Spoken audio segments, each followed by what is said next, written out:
നമസ്കാരം, ജന്മഭൂമിയിലേക്ക് സ്വാഗതം. തൃശൂർ കുന്നംകുളം ചൊവ്വന്നൂരിൽ നേരിയ ഭൂചലനം. രാവിലെ 8:16 ഭൂചലനം അനുഭവപ്പെട്ടത്. കുന്നംകുളം, വേലൂർ, മുണ്ടൂർ, എരുമപ്പെട്ടി, കരിയന്നൂർ, വെള്ളറക്കാട്, നെല്ലിക്കുന്ന്, വെള്ളത്തേരി, മരത്തംകോട്, കടങ്ങോട് ഭാഗങ്ങളിലാണ് ഭൂചലനമുണ്ടായത്. 3 മുതൽ 4 സെക്കൻഡ് വരെ പ്രകമ്പനം നീണ്ടുനിന്നു. ഇന്ന് രാവിലെ 8:16 ശക്തമായ പ്രകമ്പനത്തോടൊപ്പം ഭൂമി കുലുങ്ങുന്നതായി അനുഭവപ്പെട്ടത്. വലിയ ശബ്ദത്തോടെയാണ് പലയിടത്തും പ്രകമ്പനം അനുഭവപ്പെട്ടത്. വീടുകളിൽ അടുക്കളയിൽ ഇരുന്ന പാത്രങ്ങളെല്ലാം അതുപോലെ തന്നെ വീടുപകരണങ്ങളും ഉൾപ്പെടെ ചലിച്ച് താഴെ വീണു. വിവിധ ഇടങ്ങളിൽ പരിഭ്രാന്തരായ ആളുകൾ വീടിന് പുറത്തേക്ക് ഓടുകയായിരുന്നു. തൃശൂരിലും പാലക്കാട് ജില്ലകളിലുമാണ് ഭൂചലനം റിപ്പോർട്ട് ചെയ്തത്.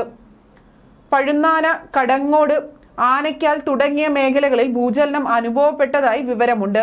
പാലക്കാട് തിരുമറ്റക്കോട്, അവിടെ ആ മേഖലയിലും ഭൂചലനം ഉണ്ടായി. 8:16 ഇവിടെ നേരിയ ഭൂചലനം അനുഭവപ്പെട്ടത്. തീവ്രത സംബന്ധിച്ച വിവരങ്ങൾ പുറത്തു വരേണ്ടതുണ്ട്. കഴിഞ്ഞ വർഷവും ജില്ലയിൽ ഭൂചലനവും ഭൂമിക്കടിയിൽ നിന്ന് മുഴക്കവും അനുഭവപ്പെട്ടിരുന്നു. കല്ലൂർ, അമ്പല്ലൂർ ഭാഗങ്ങളിലായിരുന്നു അന്ന് സംഭവം നടന്നത്. 2018 സമാനമായ സംഭവം റിപ്പോർട്ട് ചെയ്തിരുന്നു. ഒല്ലൂർ, ലല്ലൂർ, കണ്ണൻകുളങ്ങര, കുറുക്കഞ്ചേരി അടക്കമുള്ള പ്രദേശങ്ങളിൽ ഭൂചലനം അനുഭവപ്പെട്ടിരുന്നു. ഇടിമുഴക്കത്തിന് സമാനമായി സെക്കൻഡുകൾ നീണ്ടുനിന്ന മുഴക്കമാണ് ഉണ്ടായതെന്നാണ് നാട്ടുകാർ പറയുന്നത്. ജനാലകളും വീട്ടുസാധനങ്ങളും കുലുങ്ങിയപ്പോഴാണ് നാട്ടുകാർ പരിഭ്രാന്തരായത്. ഇതോടെ ഭൂമി കുലുക്കമാണ് എന്ന് കരുതിയ ആളുകൾ വീടിന് പുറത്തേക്ക് ഇറങ്ങി ഓടുകയായിരുന്നു. ഭൂചലനം ഉണ്ടായ മേഖലകളിൽ ഉദ്യോഗസ്ഥ സംഘമെത്തി പരിശോധന നടത്താൻ ജില്ലാ ഭരണകൂടം നിർദ്ദേശം നൽകിയിട്ടുണ്ട്.